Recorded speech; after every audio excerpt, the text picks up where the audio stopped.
Yours, it's been a long-standing demand of yours that I bring Professor R Vaidyanathan, fondly known as Professor RV, to our hangout.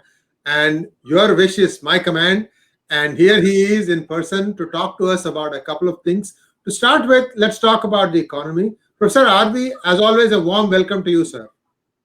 Thank you very much. And your customary request to subscribe to the channel to take it to 1 million. I think that should Yes. stand. Am I right? So, viewers, this has been a very strong push on behalf of PGurus to try and get our viewership to the subscribers to around 1 million.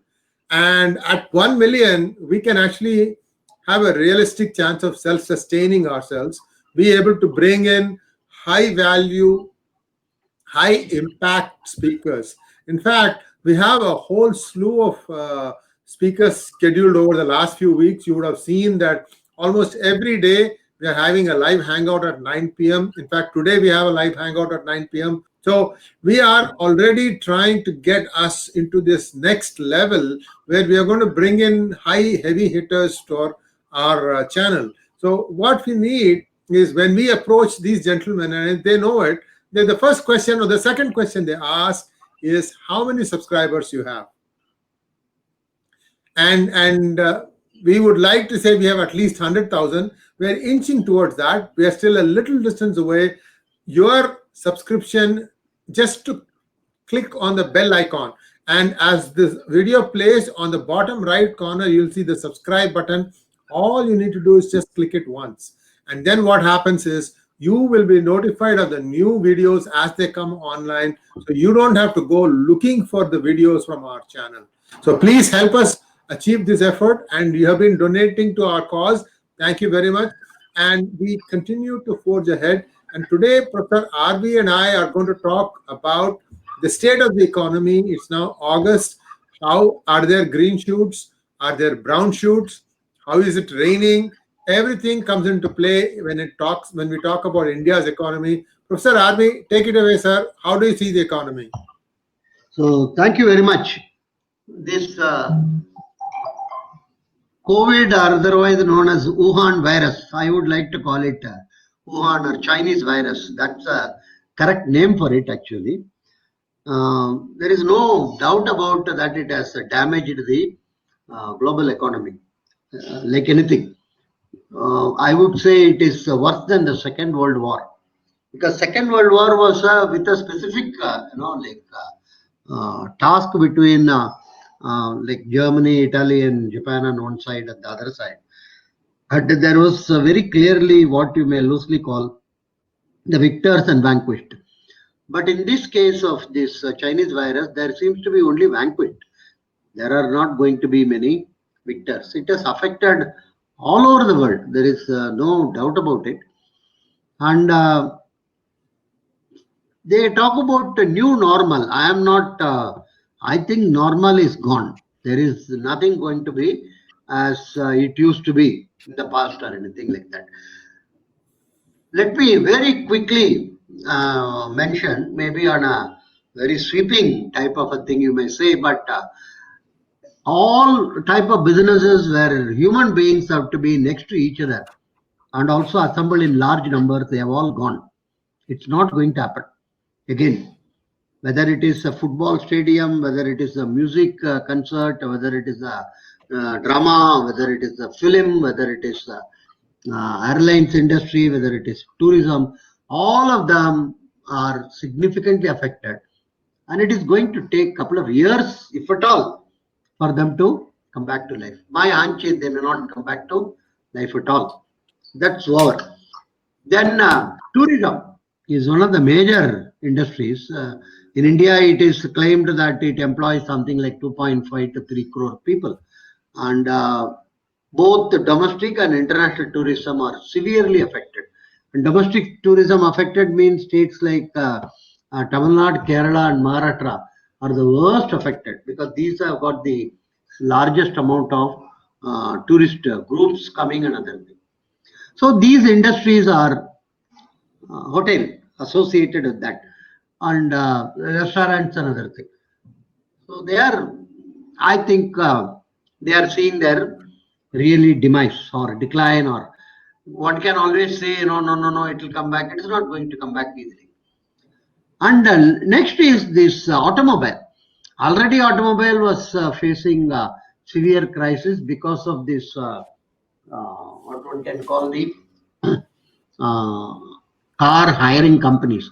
Large number of organizations, at least in India, were not buying car and any more cars. They ring up and get the cars from the hiring company. Hiring company has got some 30, 40, 50 cars or anything.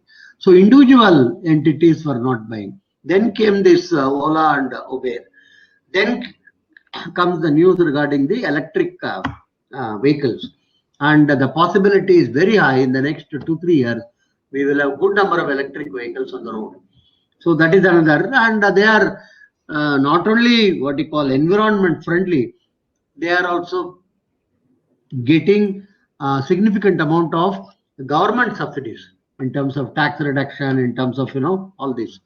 So automobile industry will only flourish in the area of tractors, tillers, those which are agriculture used type of activities.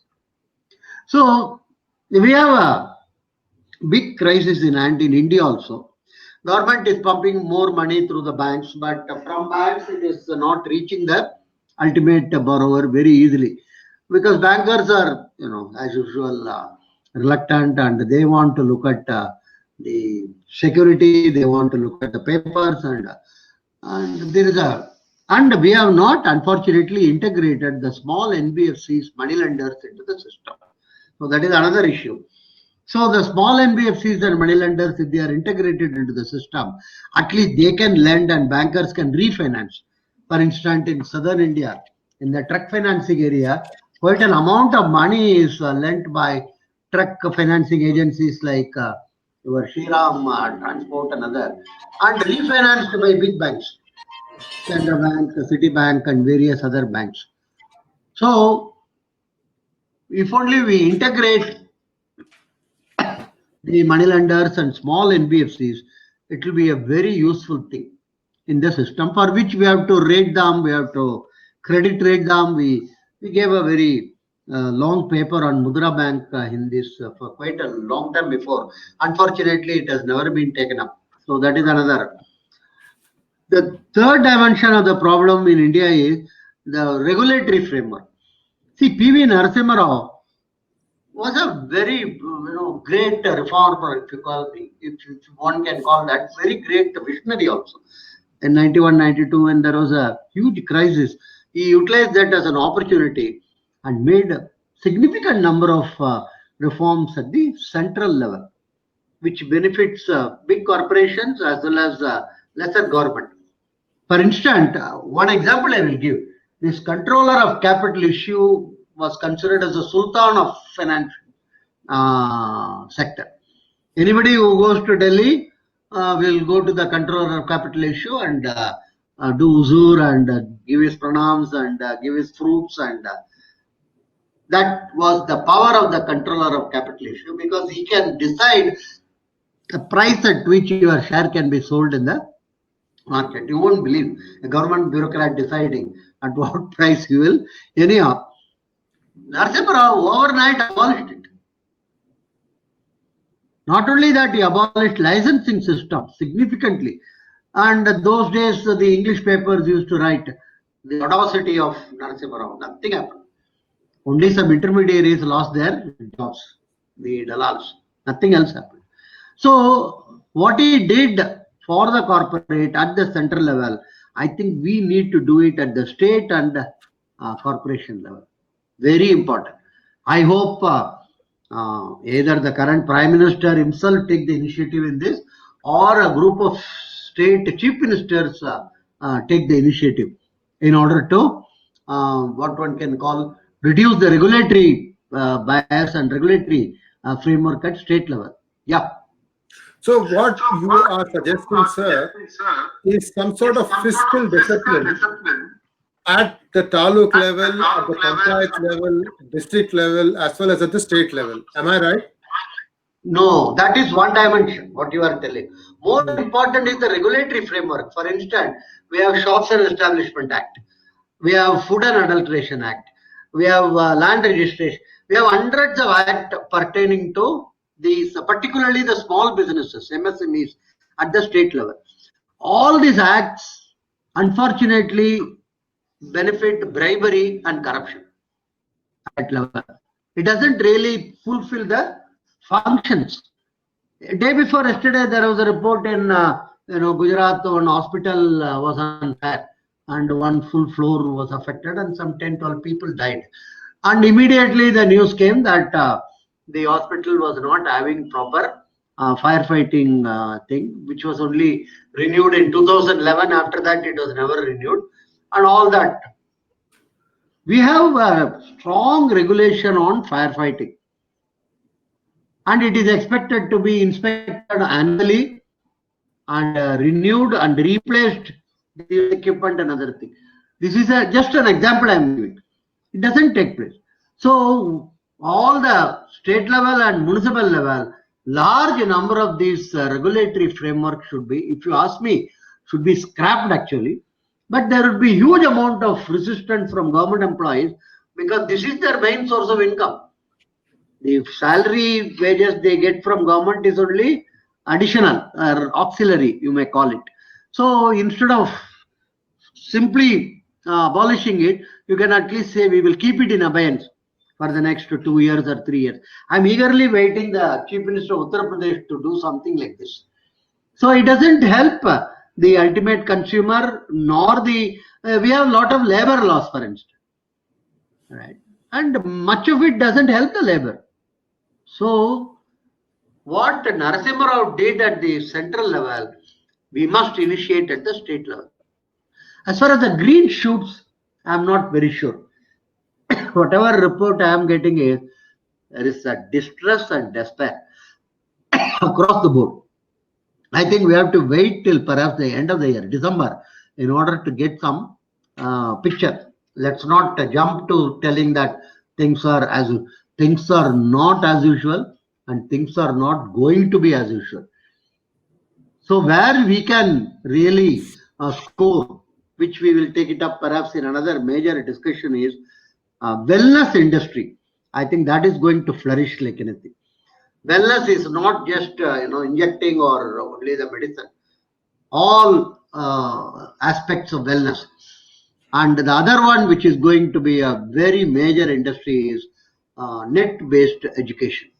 These are the two things which are going to be growth engines of our economy in the service sector in the coming months and years.